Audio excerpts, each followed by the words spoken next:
महान महान जोगी लोग हैं, सब ठीक है, लेकिन वो जोगीराज जिसको आप लोग कहते हैं वो कोई महापुरुष भी नहीं है, वो कोई मनुष्य भी नहीं है। तो हम बोला तब कौन है? तो वो तो खुद भगवान है, इसलिए सबसे ऊपर उनको रखते। लेकिन उन्हीं को शरण करते रहो, ये जीवन को बिता दो, अगली जन्म में मिल जाएगा। तो मतलब यही है, नैनीताल से, हरिद्वार से बहुत साधु आया, वो वृंदावन से, मथुरा से, ऋषिकेश से, लक्ष्मण झूला से बहुत साधु आया हमारे पास। देखो हमसे नहीं होता, तुम लोग इसको लेओगे और बाजार में बेच दोगे, वो हम नहीं चाहते। जो करने वाले हैं उसको हम देते हैं, और जो बेचने वाले हैं उसको हम नहीं देते।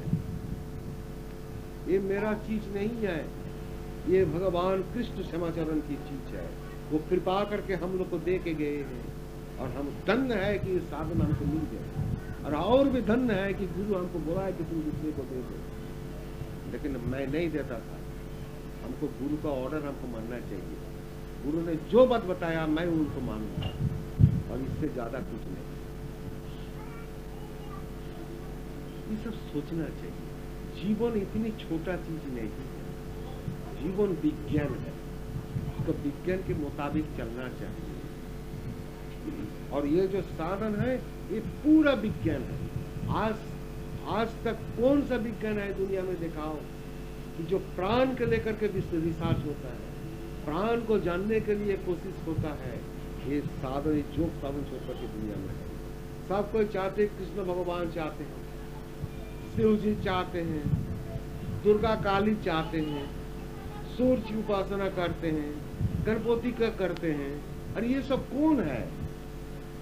तो सोचना चाहिए हमको। हमारा हाथ में 5 अंगुली है, क्या हम एक अंगुली से हमको कितना स्ट्रेंथ आएगा? 5 अंगुली को मिला लो, अब पूरा ग्रिप कर लो, कितना स्ट्रेंथ है। यही है योग।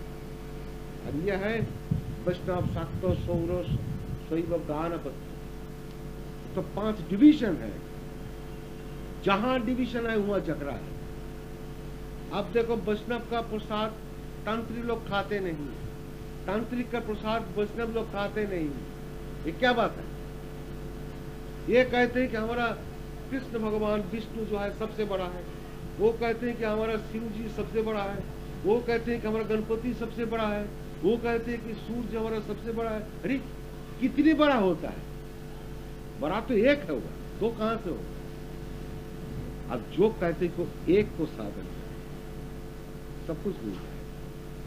अब तुम 5 लगाया, 5 के भीतर से हम 1 ले लेगा तो 5 जी बच नहीं सकते।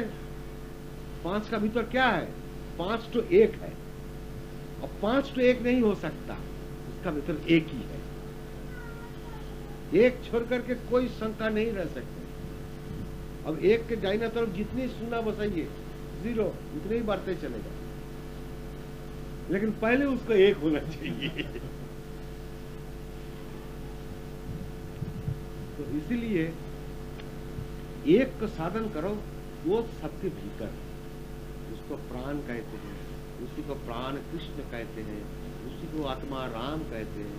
उसी को साधन करके जानो, दुनिया तुम्हारा हाथ में हो जाएगा, दुनिया तुम्हारा नॉलेज के भीतर आ जाएगा, और दूसरे कोई चीज को जानने का कोई जरूरत नहीं। लेकिन ये जो 5 बनाए, ये क्यों बनाए? बनाए इसीलिए कि सबके लिए ये साधन नहीं है, और जिसका साधन में दिल नहीं है उसके लिए वो है। तो बाहर का पूजा करो, मंडा मिठाई दो, दुकान से ऐसा मिठाई को खरीद के लेते आओ जो भगवान खाने के बाद हम खाएंगे, और भगवान जी जो 10 रुपया का मिठाई खा लेता तो और दूसरा रोज नहीं देगा। इस साले भगवान सब खा लिया रे बाबा।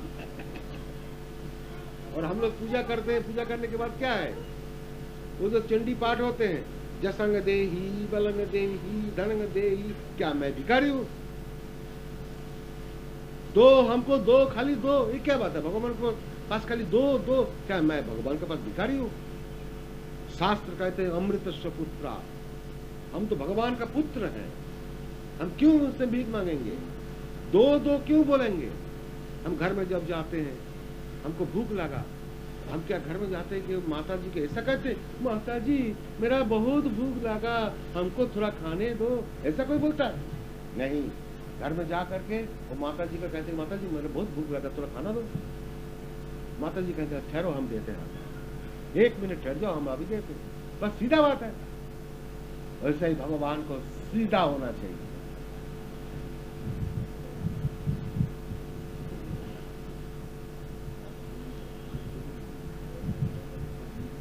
इसलिए क्रियायोग जो है वो बहुत तेजी है। सारे अद्भुत है। बात यह है कि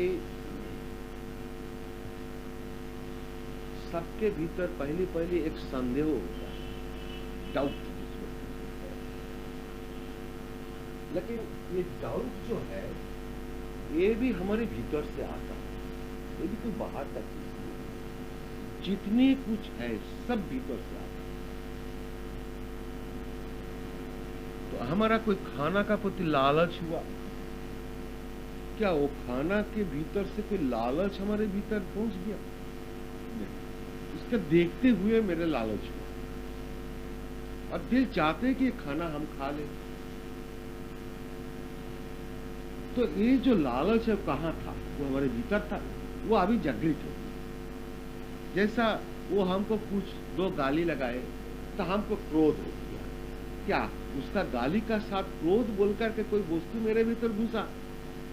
नहीं, बल्कि वो क्रोध हमारे भीतर था। उसका जो गाली जब वो लगाए तो हमारे भीतर का वायु का कुछ एक्शन हो गया, कोई काम करना शुरू कर दिया, तो हमको भीतर ही से क्रोध आता है। वैसा ही जो शांति है, प्रसन्नता है और जो भी हो, दुख हो, सभी भीतर में है। ये है राजधानी, इसके भीतर सब कुछ है। एक राजबाड़ी का भीतर में सब कुछ है। इसीलिए शरीर को छोटे दुनिया कहते हैं। ये मिनी दुनिया है, मिनी पृथ्वी है, इसके भीतर सब कुछ है। तो जो कुछ है हमारे भीतर है, वो शांति बोलो, दुख बोलो, प्रशांति बोलो, सब कुछ मेरे भीतर है। अब जब जिसका सम्मुखीन मैं हो गया, अब हम क्रिया में बैठे, थोड़ा टाइम हम कुछ भी साधन किए, अब हम सोचते हैं कि वाह हमको बहुत प्रसन्नता लाभ, तो मतलब वो प्रसन्नता बिल्कुल भीतर से आता है। अब बात ये की है कि ये कौन सोचता है कि मेरे भीतर जो शांति होता है वो कौन सोचता है? मैंने किसको ये अनुभूति होता है, रियलाइजेशन किसको होता है? और हम सोचते हैं कि मेरे सामने में भगवान आ गए, हम साधन करते करते कितनी आत्म ज्योति के सामने में हम आ गए, अब हम शरीर बोध भी भूल गए, अब हम उसमें साथ एकदम मिल करके चुपचाप बैठे हैं, उसको दर्शन करते हैं। लेकिन कौन देखता है? देखने वाले कौन है? मेरा मौन देखता है। मौन छोड़ करके कोई तो देखने वाला तो है ही नहीं हुआ, अब तक नहीं हुआ। क्यों? कि 2 है, हम देखते हैं और जिसको देखते हैं। हम प्रशांति मिलते हैं, हमारा प्रसाद शांति मिलता है, कहां से मिलता है नहीं जानते, तभी वो 2 हो गया। ऐसा ही हमको जाना है अद्वैत। लेकिन इसी के लिए पहले हम बताया कि हुआ नहीं नहीं नहीं नहीं बोलने वाले भी कोई नहीं। इसका मतलब क्या? मैं देखता हूं देखता हूं देखता हूं और पीछे नहीं देखता है नहीं देखता है नहीं देखता है, देखने वाले भी कोई नहीं। उसको कहते हैं अद्वैत। जानने वाले भी कोई नहीं, वाले भी कोई नहीं, दुख मिलने वाले भी कोई नहीं, उसका ड्यूअलिज्म खत्म। तब क्या हम बोलोगे कि मेरा शांति है? अब शांति भी नहीं है, अब हम शांति अशांति दोनों के अतीत हो गया। सुख दुख दोनों के अतीत है, जन्म मरण दोनों के अतीत है। उसी जगह है असली द रियल ट्रूथ। और वो जो जगह है द रियल सेल्फ, व्यापी हो गया, हम कब ओमनी प्रेजेंट हो गया, यही चाहिए। ये खाली बात का बात नहीं, लेकिन इसको साधन करके उपलब्ध होना चाहिए, तब उसका भीतर से ज्ञान दूध के माफी उतार जाएगा। जो बोलता है वही ट्रूथ हो जाएगा, उसके ऊपर ट्रूथ और कुछ है ही नहीं, कोई बोलने वाले भी है नहीं, उसका अनंत ज्ञान होता है। इतनी ऊंचा चीज है। लेकिन अब हमको शांति मिलता है, किसका फीलिंग होता है? मेरे मौन का। तब मौन जिंदा है, लेकिन मौन इंद्रिय है, हम अभी इंद्रिय के अतीत नहीं हो पाया। देखो, जैसा इसको कान को खींचने से पूरा सिर भी चला आता है, और विचार भी ऐसा ही होना चाहिए। हमको कहाँ जाना है? मन से भी होती, फीलिंग का भी होती, रियलाइजेशन का होती, सबके होती। जहां कोई इंद्रिय है नहीं, कोई रिपु है नहीं, हम भी है नहीं, हम मिस्टर एक्स हम भी नहीं है। भक्त भगवान दोनों मिल गया, भक्त भी नहीं है, भगवान भी नहीं है, सब खत्म। इसीलिए पीछे हम बताया वो पत्रं पुष्पं फलं तुवं जो में वक्ता प्रजच्छति। पत्रं वो गीता में भीतर बताया, लेकिन हम लोग पंडित का बात सुन करके क्या किया? बिल्ला पत्रं तुलसी पत्रं ले आओ, पेट में छींट करके और दो भगवान के। नहीं, उसमें भी होता है। सोच लो कि गज का जब पत्ता को तुम खींच के लेते हो तो गज का भी दर्द लगता है, उसमें भी पाप होता है। लेकिन कौन पत्र ये तो नहीं बताया, वहां तो बिल्ला पत्रं तुलसी पत्रं तो नहीं बताया। ये सोचना चाहिए। तब इसका भीतर क्या है? क्या भगवान बुद्धू है? भगवान बुद्धू नहीं हो सकता। वो कंठ रियल बात बताया, हम लोग को समझ में नहीं आया, हम लोग भूल गए, साधन के रास्ता से विच्युत हो गए। किस लिए? हमको शिक्षा देने वाले कोई नहीं है, स्कूल में मास्टर नहीं है। पहले करेक्ट मास्टर होना चाहिए, तब वहां से स्टूडेंट निकालता है अच्छा। इसलिए अभी हम समाज में मास्टर नहीं है, आध्यात्मिक शिक्षा देने वाले कोई नहीं है, सब लालच गुरु हो गया, इससे कुछ नहीं है। इसलिए पत्रंग आप हम एक तो पत्ता आपको दिखाया और आपसे पूछा कि क्या पत्ता है, आप कह दिए कि आम पत्ता है। तो मतलब हुआ एक पत्ता एक गाछ की परिचय है, आइडेंटिफिकेशन। जो गाछ में पत्ता नहीं है उसमें क्या गाछ मालूम नहीं पड़ता है, तो दूर से पत्ता से ऊपर मालूम पड़ता है कि क्या गाछ है। तो एक पत्ता देना मतलब एक पूरा गाछ को दे देना। अब वो गाछ क्या है? गाछ तो जानते ना, आपको तो गाछ बोलता है, तो गाछ क्या है? तो एक तो बड़े गाछ को लेकर के भगवान को मैं कैसा दूंगा? इस तो लाखों गाछ है, हमको क्या जरूरत है? इसमें नहीं हो सकता। वो गाछ भी क्या है वो देखो, गीता के भीतर बताया, ऊर्ध्वमूलं अधो शाखं असत्थ प्राहुरभयम्। हर ईच वर्ड इसका समझना चाहिए, बहुत मुश्किल की बात है। ऊर्ध्वमूलं जिसका मूल ऊपर, अधो शाखं जिसका ब्रांचेस, शाखं सब नीचे तरफ है। ऐसा कोई गाछ है दुनिया में? देखो सब गाछ का है अधो मूलं ऊर्ध्व शाखं, लेकिन हुआ भगवान बताते हैं ऊर्ध्वमूलं अधो शाखं, उल्टा बताते हैं। क्या भगवान भूल कहते हैं? नहीं, वही है असली गाछ। लेकिन वो गाछ क्या है? असत्य प्राहुरभयम्। देखो कितनी अच्छा है, असत्य। अभी हमारा भारत में का आदमी क्या करते हैं, एक असत्य वृक्ष होता है, बड़े बड़े बट गाछ के माफी, बेनियन ट्री के माफी, उसको असत्य वृक्ष कहते हैं। और उसके नीचे में जा करके उसमें तेल लगाते हैं, सिंदूर लगाते हैं। आदमी लोग गांव गांव में देखो पूजा करते हैं। वो ही जगह से आया है असत्य प्राहुरभयम्। उस गाछ को नाम दिया गया है असत्य। लेकिन असत्य का मतलब क्या हुआ? असत्य का मीनिंग क्या है? टेम्पुरारी। लेकिन पंडित सिखाया कि वो ट्री है, वो गाछ है, लेकिन नहीं। मतलब है कि जितनी गाछ हमारा दुनिया में है, सबसे वो बटवृक्ष जो बेनियन ट्री कहते हैं, और वो असत्य वृक्ष को बहुत ज्यादा दिन बचते हैं, इसीलिए वो गाछ को चुन लिया कि 2-3 लाइफ पार हो जाता है। एक गाछ गांव में रहेगा तो 2-3 लाइफ पार हो जाए, इतनी उसका लॉन्जिविटी, इसलिए उसको चुन लिया। लेकिन असली में क्या है? असत्य की मतलब टेम्पोरारी। प्राहुरव्ययम, प्राहुर अव्ययम, उसको संधि बना दिया। प्राहुर माने पहले भी और पीछे भी, अव्ययम, पहले भी अव्ययम है, पीछे भी अव्ययम है। अब वो गाछ कौन है? ये शरीर। अब देखो कैसा होता है, ये शरीर है टेम्पोरारी, आज है काल नहीं है, मर जाएगा। लेकिन ये शरीर मिलने की पहले, जन्म की पहले अव्ययम, हम प्राण में था जब हमारा शरीर नहीं था। अब मर जाने के बाद शरीर नहीं है, वो भी अव्ययम। अव्यक्ताधीनि भूतानि व्यक्तमुद्धन्ति भारत, अव्यक्तादीनि भूतानि व्यक्तमुद्धन्ति भारत। कितनी सुंदर बात है। देखो वो पहले वाला श्लोक में पीछे आते हैं। यह शरीर लेने का पहले अव्यक्त, शरीर छोड़ने का पहले पीछे अव्यक्त, लेकिन बीच में जब तक हमको शरीर मिल गया तो व्यक्त, प्रकाशमान। तो इसीलिए ये शरीर मिलने का पहले अव्यक्त, वो जो पहले बताया कि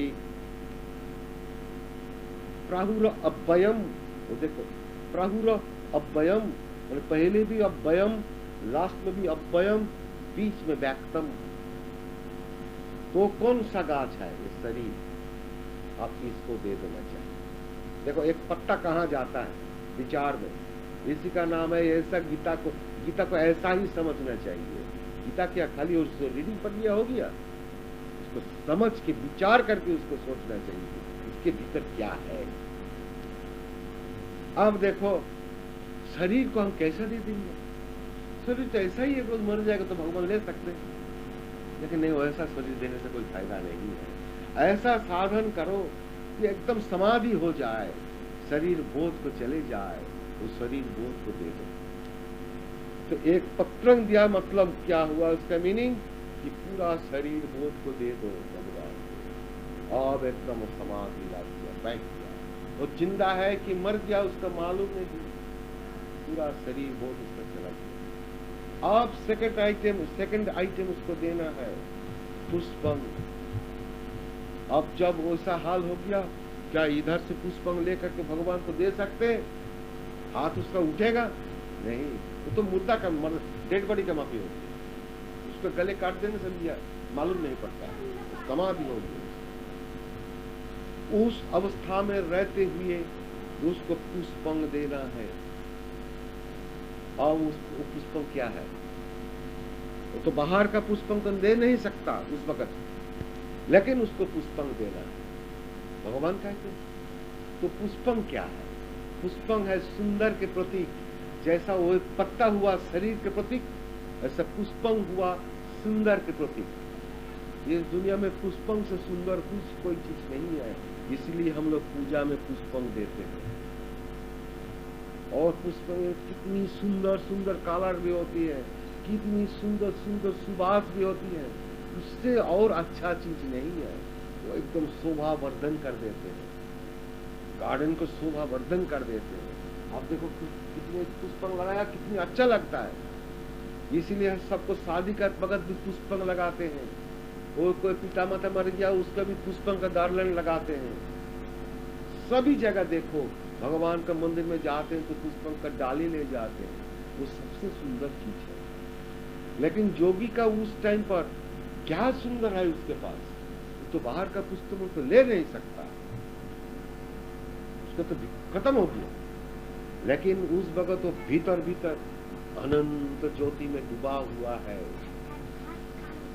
और वो चाहते हैं कि हे भगवान, ये जो मेरा अनंत ज्योति, इससे सुंदर इस दुनिया में कुछ है ही नहीं, ये भी तुमने ले लो, हमको कोई जरूरत नहीं है।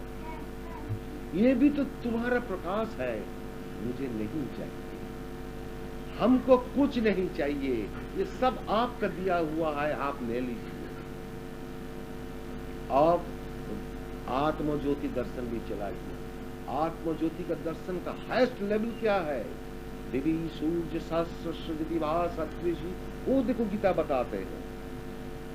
उससे अच्छा ग्रंथ हमारा सामने इस दुनिया में है नहीं। ये 1000 सूर्य आसमान में एक साथ उठे तो हे महान, तुम्हारे माफी हो सकता। वही उतने तेज का दर्शन जोगी का सामने में आ गया। अनंत सूर्य के मुताबिक वो दर्शन, आत्म ज्योति का दर्शन उसका सामने में आ गया। सब उसको जल गया, खत्म हो गया उसका। लेकिन वो कहते कि भगवान, ये दर्शन में मुझे नहीं चाहिए, ये भी आप ले लीजिए। हो गया उसका पुष्पम। अब उसको देना है थर्ड आइटम, फलन, आम जाम, ये सब फ्रूट्स नहीं, वो भी बाहर की चीज है। अब उसको तो कहाँ मिलेगा? उस अवस्था में तो उसको बाहर का फलन भी देना तो मुश्किल है, वो दे नहीं सकता। उसको क्या देना चाहिए? फलन मीन्स द रिजल्ट। इतने साधन करने की बाद अब कितनी जगह सर्ज हुआ, ये भी मुझे नहीं चाहिए भगवान, ये भी सब तुम ले लो। और अभी का जोगी लोग क्या कहते हैं? देखो मिठाई है, ये मुझे नहीं चाहिए। आदमी मर गया, उठो, जिंदा हो गया, ये भी जोगी सर्ज का खेल है। उसको मरने दो, उसका टाइम हो गया, उसमें कोई दया माया नहीं है। लेकिन ये सब जोगी सर्ज का खेल है। जो सच्चा जोगी कुछ नहीं दिखाते हैं, तो कहते हैं कि हे भगवान, ये जो मुझे जो जोगी सर्ज जो करने के बाद हमको मिला है, ये भी तुमने ले लो, मुझे कोई जरूरत नहीं है। ये भी तुम्हारी दिया हुआ चीज है, मुझे कुछ नहीं चाहिए। मुझे क्या चाहिए? अब लास्ट फोर्थ आइटम में आकर के देखो, तुअंग। अब उसको तुअंग मीन्स द पानी, वाटर। वाटर का क्या धर्म है? उसका कुछ शेप नहीं है। जो पत्र में रखेगा उसी का रूप ले लेंगे। तालाब में रखो तालाब का रूप, बकेट में रखो बकेट का रूप, नदी में रखो नदी का रूप, समुद्र में डालो समुद्र का रूप। उसका अपना कोई रूप ही नहीं है, वो तो अरूप है। उस भगवत जोगी का अरूप ब्रह्म दर्शन होते। और जोगी कहते कि हे भगवान, हमको ब्रह्म दर्शन भी नहीं चाहिए, वो भी तुमने ले लो। और कहां गया? आप जोगी कहां गया? चारों चीज देने के बाद उसका और कुछ है? कुछ नहीं है। अब जोगी तो ब्रह्म में अब हम समाये गए। अब पुराण पुरुष ने लिखा है, देखो, अब हम समाये गए, हम ही ब्रह्म हो, सर्व ब्रह्म हो, हम छोड़ाए कोई भी नहीं, हमारा अनंत रूप सर्वव्यापी हम है। इस जगह में ये क्या छोटी बात है? ऐसा ही हमारा भारत का सनातन धर्म का धर्म है। ऐसा ही हमको साधन होना चाहिए। अगर नहीं हो तो फेंक दो उसको, कोई जरूरत नहीं। मुझे कृष्ण भगवान नहीं चाहिए, मुझे कोई राम भगवान नहीं चाहिए, मुझे कोई देव देवी नहीं चाहिए, मुझे मुझको चाहिए। इसलिए जुगराज कहते हैं, आप ही को आप जानना, इसी को ब्रह्म ज्ञान कहते हैं। तुम ही भगवान है, लेकिन भूल गया तुमको। मैं तुमको याद कराने के लिए मैं आया हूँ और तुमको याद करा देता हूँ। तुम मेरा बात को सुनो, मैं भगवान कहते हो। यही है वो समाचार। इसलिए दरिद्र को पवित्र कर दिए, लेकिन हम लोग सुपुत्र नहीं है, हम लोग लेने नहीं सकते, हम लोग लेने नहीं जानते हैं। तो सब कुछ दे दियो, वो कोई कंजूस नहीं है, सब कुछ दे दिया, लेकिन हम लोग ले नहीं सकता है। हम लोग का स्वभाव हैबिट भिखारी बन गया, लेकिन कोई भिखारी नहीं है। इसलिए जुगराज कहते हैं, तुम ही जगन्नाथ, तुम ही विश्वनाथ, तुम इस जगत की नाथ है, तुम इस विश्व की नाथ है, लेकिन तुमने छोटा सोचते सोचते तुमने छोटा बन गए, लेकिन तुम बहुत बड़ा है। इसको हम तुमको याद करा दिया। आप तुमको करना है करो, नहीं तो जन्म और मृत्यु में फंसा हुआ रहो, कोई देखने वाले तुमको नहीं है। तुम अकेला है, तुमको अकेला चलना है, इससे अधिक जय हो। हम देखो कहाँ चला गया। हाँ, फलाकांक्षा का रहित, फलाकांक्षा फल की आकांक्षा छोड़कर जो कर्म, सही कर्म जो कि गुरु के वक्त की द्वारा मुझे प्राप्त हुआ, इसी का द्वारा आयु वृद्धि होती है। आयु मतलब तो लंजेविटी, आयु वृद्धि होती है, इसीलिए शरीर का रक्षा होती है। इसी का नाम दया, मतलब आपने प्रति दया। पहले आपने प्रति दया होना चाहिए, तब पीछे दूसरे का प्रति दया हो सकता है। पहले अपना का शरीर रक्षा करने की पर पीछे दूसरे का शरीर रक्षा करने का कोशिश करना। हाँ, पहले तुमने अमर बन जाओ और पीछे दूसरे का अमर बनने का हिसाब जोड़ो, इसका रास्ता बतलाओ। यही को धर्म क्षेत्र कहते हैं।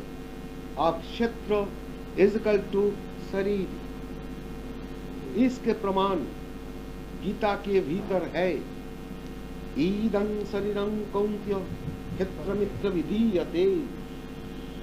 इसका मतलब हुआ इस क्रिया करके शरीर, जिसके भीतर जीवात्मा परमात्मा के स्वरूप होकर विराजमान है, और पंच तत्व एक तरफ अर्थात पंच पांडव मीन्स युधिष्ठिर, भीम, अर्जुन, नकुल, सहदेव एक तरफ, वो क्या चीज है? आकाश, वायु, अग्नि, जल, मिट्टी, वो पंच पांडव है, पंच तत्व। युधिष्ठिर आकाश के स्वरूप, इस कारण से परब्रह्म में मिल गए। युधिष्ठिर स्वर्गवास हो गए और बाकी सब नहीं पाए, परब्रह्म में मिल गए। इसका मतलब 100 शरीर में स्वर्गवास हो गया, बस यहाँ से यहाँ पहुंच। और पीछे जो मूलाधार तत्व है,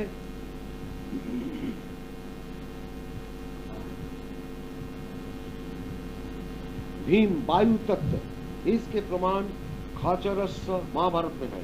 खाचरस्य सूत खचर, पूरा नहीं दिया और लास्ट लाइन दे दिया, खचरी परिरोदिति हा खचर।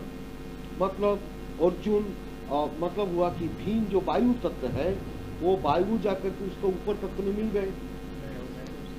कितनी आप तेज मरुत, वो मरुत तत्व है, उसको ऊपर मिल गए, बम तत्व में मिल गए, उसका स्वर्गवास नहीं हुआ।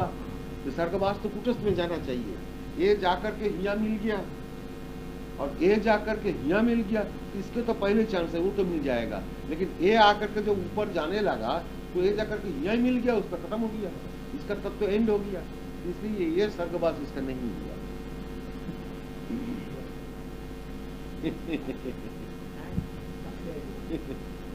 अर्जुन इंद्र के पुत्र है। इंद्र इसका मतलब क्या है? ई शक्ति, ई का मतलब शक्ति। इंद्र, इंद्र, अब नए दय रफला, इंद्र, द्र की मतलब है बन्ही, बन्ही का माफी शक्ति जिसका, बन्ही मतलब जो फायर, अग्नि का माफी शक्ति जिसका, बन्ही। इसलिए वो अर्जुन है तेज का, बन्ही का पुत्र।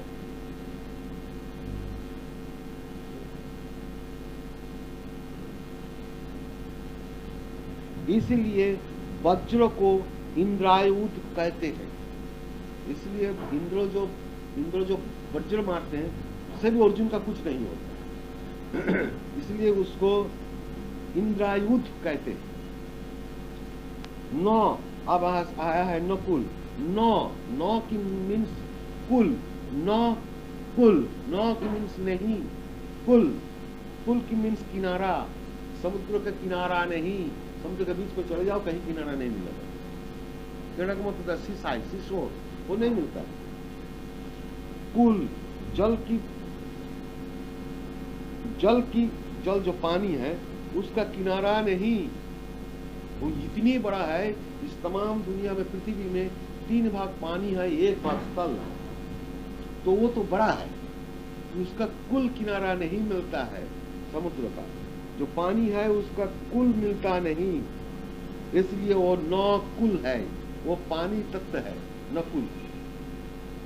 सहदेव मृत्तिका का पुत्र है, इसलिए वैदिक शास्त्र में नकुल प्रवीण, मतलब वो बहुत ज्ञानी है। इसके प्रमाण महाभारत में है, वो दिया नहीं। इतनी बहुत लंबा बात होता है, इसलिए दिया नहीं। महाभारत में है कुरुक्षेत्र। क्षेत्र क्षेत्र मीन्स इस शरीर में पंच ज्ञानेन्द्रिय और पंच कर्मेंद्रिय, इस 10 इंद्रिय 10 दिक में धावमान होती है। इस सतपुत्र, यही सतपुत्र किसका? मन का। आप मन है वो धृतराष्ट्र, मन है धृतराष्ट्र। ये सतपुत्र मन का मतलब धृतराष्ट्र का सतपुत्र है। उन लोग को नाम आदि पर्व में, महाभारत का आदि पर्व में विस्तारित रूप से लिखा गया है। एवं अंत शरीर बूहे थे लिखित किया गया है। इसका एक चार्ट था, हम उस चार्ट को नहीं दिया है, जो कि पुराण पुरुष का पहले जो बताया, वो चार्ट नहीं दिया। तो एक इतनी बड़ा एक पेज है, उसमें वो एक चक्र के भीतर पूरा महाभारत के लिखा है, पूरा महाभारत। लेकिन उसको नहीं दिया कि कौन समझेगा, फालतू पैसा उसको डाल देगा। पहली जब फर्स्ट ट्रेडिशन जो पुराण पुरुष निकला था, कॉपी, जब जाओगे तो कॉपी ले लेगा मेरे पास। और फर्स्ट ट्रेडिशन जो पुराण पुरुष निकला था उसमें हम दिया था।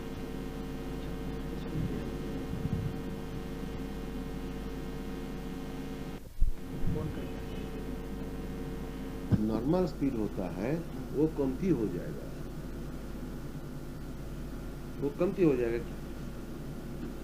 जुबा ऊपर रखने से भी साथ साथ चलता है, लेकिन उसका गति जो है फ्लो वो कमती होगा, लेकिन उस पर कोई तकलीफ नहीं होगा। जैसा जीवा उठा करके अब रास्ता से पैदल जाओ, हो सकता है, कोई बात नहीं, क्योंकि वो भीतर से जाकर के जो दोनों छेद है वो छेद को ब्लॉक करता है, सही बात है। लेकिन जरा से जीविका को ऐसा रख दो तो फ्लो चालू हो जाए, वो अब से भीतर से प्रैक्टिस होता है। लेकिन कुछ भी प्राणायाम कर ले, 2, 3, 4 प्राणायाम क्या कोई बात नहीं है, लेकिन 12 और इससे अधिक प्राणायाम कोई कर ले तो उसको पीछे वाली जो आइटम है वो भी करना चाहिए, नहीं तो उसका भीतर का जो वायु वो रुक जाता है। और भीतर का वायु रुकने की बात जब वो बाहर का काम करेगा, वो तो चंचल की काम है। जितनी काम आदमी करता है वो सब तो चंचल की फंक्शन है। तो उसमें अगर भीतर का वायु रुका हुआ रहे तो पीछे उसका शरीर का हानि हो जाएगा। इसीलिए क्रिया करना का मतलब यही है कि शरीर का और हानि नहीं भी होना चाहिए। अगर शरीर का हानि हो तो आदमी जो योग को बदनाम करेगा, तो इसको तो असली में तो बदनाम नहीं है, किसी का अपना भूल के द्वारा वो खराब होता है, हानि हो सकता है, लेकिन वो तो उनकी बात है, अपने बात है। तो गुरु का ऑर्डर के मुताबिक तो नहीं कर पाओ। अगर गुरु का ऑर्डर के मुताबिक करे तो उसका कभी हानि नहीं होगा। यही उसको ध्यान रखना चाहिए।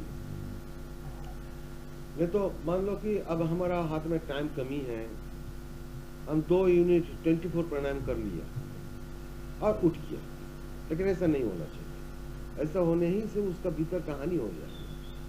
आज नहीं होगा तो धीरे धीरे धीरे धीरे ऐसा ही बन जाएगा।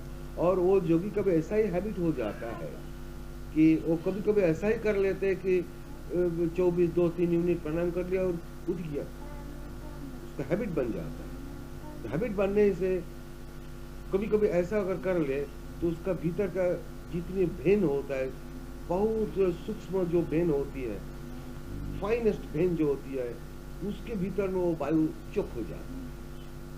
लेकिन इसके पीछे नाभु क्रिया करना है और महामुद्रा करना है, उसका भीतर का वायु का चालू हो गया, वो समावस्था मिल जाता है। अगर ये पीछे वाला आइटम को नहीं करे तो समावस्था का अभाव होती है। साधना करते समय आपने कहा था कि आपका तो वायु जो है बाहर की वो कम हो जाती है और जो प्राणायाम होता है वो पूरी तरह अंतर्मुखी हो जाता है हाईएस्ट स्टेज में। तो जब अंतर्मुखी प्राणायाम पूरी तरह हो जाता है तो ये श्वासा पूरा बंद हो जाता है बाहर से। तो उस वक्त आदमी समाधि अवस्था में हमेशा स्थित रहता है या वो चल फिर सकता है? नहीं, जब पहली पहली उसको वायु भीतर हो गया वो चलने नहीं सकता,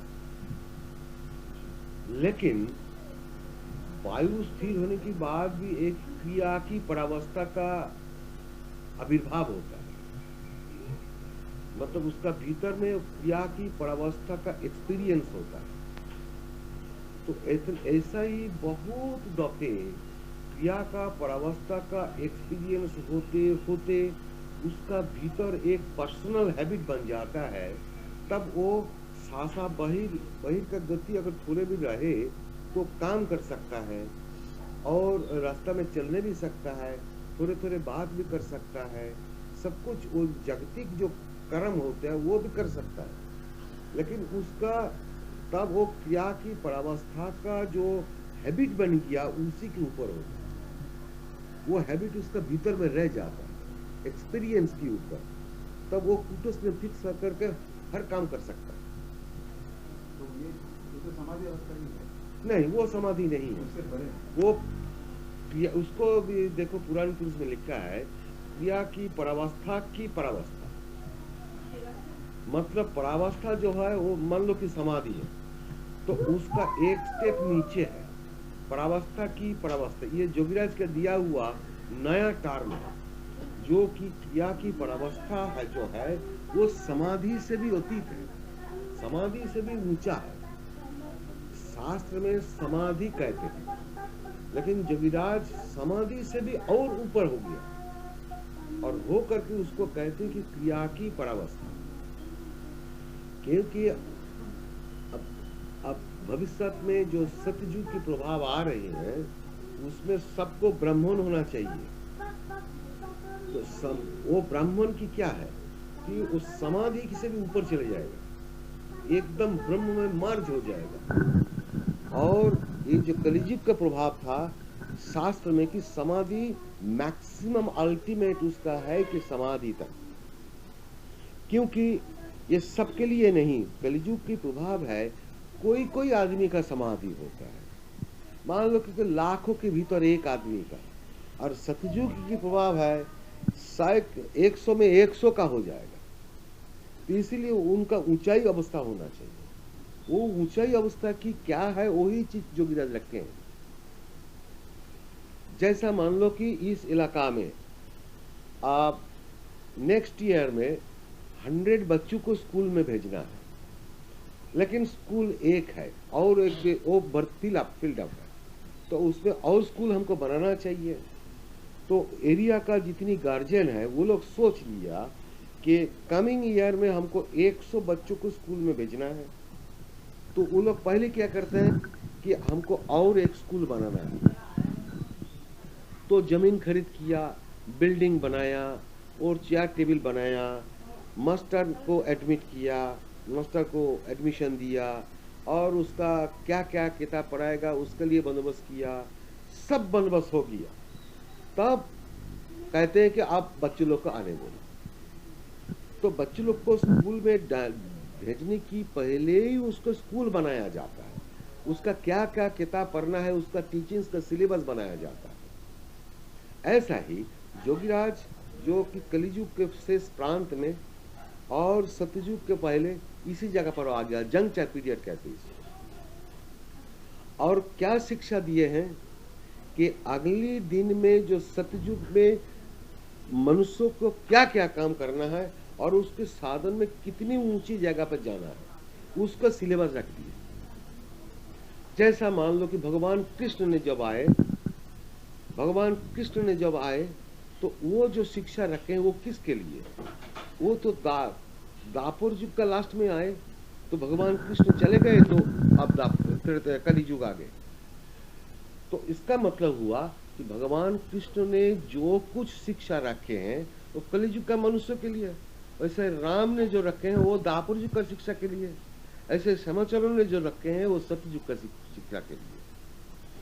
तो सतयुग के मनुष्य को किस रास्ता में चलना है, किस ढंग से उसको साधन करना है और साधन की कितने ऊंचा अवस्था में जाना है, यही सिलेबस टास्क रखे। लेकिन वो वर्तमान मनुष्य उसका काम शुरू कर दिया, लेकिन इसका कीमत देगा भविष्य मनुष्य। जैसा वो पुराण पुरुष किताब है, अब वर्तमान जनरेशन उसको थोड़े थोड़े पढ़ता है, लेकिन नेक्स्ट जनरेशन उसको ज्यादा इज्जत देगा। उसके बाद जो नेक्स्ट जनरेशन है वो उसको पूरा कीमत देगा, क्योंकि उसका जीवन में यही चाहिए। इसीलिए उसको कमेंट किया गया है कि वो है सतयुग की गीता। पुराण पुरुष जो है वो सतयुग की गीता, लेकिन वर्तमान के लिए नहीं, लेकिन वर्तमान भविष्य मनुष्यों को चलने का वो उसका सिलेबस है। तो इसीलिए वो सचमुच है भविष्य मानुष के लिए। वर्तमान मानुष के लिए जिसका जिसका मिलता है थोड़े थोड़े, वो बात ठीक है। जैसा व्यासदेव ने जो गीता लिखे हैं, वो गीता व्यासदेव का टाइम पर उतने, व्यासदेव जितने सालों में उसका लाइफ टाइम में उतना कीमत नहीं हुआ, क्योंकि वो तो कलियुग का शिक्षा के लिए, कलियुग में मनुष्य को क्या क्या साधन करना है, कैसे कैसे उसको जीवन बिताना है, ये सब गीता के भीतर है। तो व्यासदेव भी चले गए, भगवान कृष्ण भी चले गए। इसके बाद धीरे धीरे धीरे मनुष्य के भीतर उसका पूरा चालू हो गया। मतलब वो शिक्षा है कलियुग के लिए। अब जो कलियुग खत्म हो जाएगा, कलियुग का प्रभाव भी खत्म हो जाएगा, सतयुग का फुल प्रभाव अगर चालू हो जाएगा, तो वो गीता की प्रभाव भी मिट जाएगा। और किसके प्रभाव चालू होगा? क्रिया योग की प्रभाव चालू है, हो जाएगा। तो उसी तो है पुराण पुरुष का भीतर लिखा है। इसीलिए वो जो है भविष्य मनुष्य के लिए, बल्कि वो सतयुग का मनुष्य के लिए। और अभी जो आदमी का क्रिया मिल गया, उसका पर्सनल लाइफ में उसका सतयुग चालू हो गया। इसीलिए वो पुराण पुरुष को पढ़ते हैं और क्रिया भी करते हैं। लेकिन टोटल मनुष्यों के भीतर वेरी फ्यू पीपल है जिसको क्रिया मिलती है, क्योंकि वो जितने अभी मनुष्य के भीतर जितनी मनुष्य है, वो सबसे सीनियर मनुष्य है जिसको क्रिया मिलता है। वो लाइन का पहले वो खड़े हैं। जैसा सिनेमा हॉल का सामने में सिनेमा एक काउंटर में 100 आदमी खड़े हैं, तो पहले जो खड़े है उसका पहले टिकट मिलेगा। ऐसा ही है जो मनुष्य समाज के भीतर जिसका क्रिया मिलता है, उसको जीवन में सतयुग का प्रभाव चालू हो गया। अब वो थोड़ा, लेकिन प्रभाव जो टोटल जो नेचुरल प्रभाव जो होती है, उसके भीतर सब मनुष्यों का सतयुग का चालू नहीं हुआ। जब नेचर में सतयुग का प्रभाव पूरा एकदम से चालू हो जाएगा, तो सब कोई क्रिया करेगा, तो बाउंड हो जाएगा क्रिया करने के लिए। लेकिन अभी नेचर में 100% सतयुग नहीं हुआ, उसको अभी बदलता है। ये है जंक्शन पीरियड, बदलने के वाले पीरियड अभी चलता है। इसलिए खराब आदमी ज्यादा है और अच्छा आदमी कमती है। लेकिन वो अच्छा आदमी जो कमती है, वो मनुष्य समाज के भीतर वो सीनियर, वो भी आगे मार्च हो जाएगा ब्रह्म में। इसलिए उसका जीवन में क्रिया होना चाहिए, वही चीज उसको मिलता है। और इस जीवन में कभी वो साधन करता है, कभी नहीं करता है, ऐसा ही उसको जीवन बिताता है। लेकिन ऐसा नहीं होना चाहिए। कि आप साधन करते रहो तो अगली जीवन, नेक्स्ट लाइफ उसका एकदम पूरा सत्ययुग हो जाएगा। फुल प्लेजेड ऑफ सत्ययुग उसका जीवन में चालू हो जाएगा और वही जन्म में उसका खत्म हो जाएगा। लेकिन पीछे जो आदमी लाइन में खड़े हैं, वो भी तो धीरे धीरे वो सत्ययुग के प्रभाव में प्रवेश करते हैं। तो जितने प्रवेश करते रहेगा, उसी का जीवन में पुराण पुरुष किताब का जो आइडियल है, वो उसका जीवन में जरूरी पड़ेगा। और उसका जीवन में क्रिया चाहिए, वो भगवान उसके पास से मिल जाएगा। उसीलिए समाज में क्रिया चालू हो गया। जब हमको हमारे जीवन में जब क्रिया मिला था, तो कितनी कमती क्रियावान था, और अभी देखो कि कितनी क्रियावान बढ़ गया। अब मान लो कि तुम क्रियावान है, कुछ सालों के बाद जब तुम्हारा बच्चू बड़ा हो जाएगा तो वो भी क्रियावान बन जाएगा। तो मतलब होता है ऐसा ही आदमी बढ़ते जाता है क्रिया में। लेकिन उसमें ज्यादा प्रचार का जरूरत नहीं है। ज्यादा प्रचार करने से क्या होता है, उसमें इस क्रिया के भीतर में कोई खराब बुरा आदमी भी घुस जाता है। जो सरथान ऐसी मनुष्य है, वो भी इसमें घुस करके इसको एक्सप्लॉइट कर देते हैं। इसलिए वक्त के पास होना चाहिए। इसलिए हम वो एकदम मास जनता के भीतर जाकर हम कुछ नहीं बोलते हैं। एडवर्टाइजमेंट नहीं है। और एडवर्टाइजमेंट किसको होना चाहिए? जिसके भीतर कुछ है नहीं। मतलब तुमने एक नया कारखाना बनाए, सपोज तुमने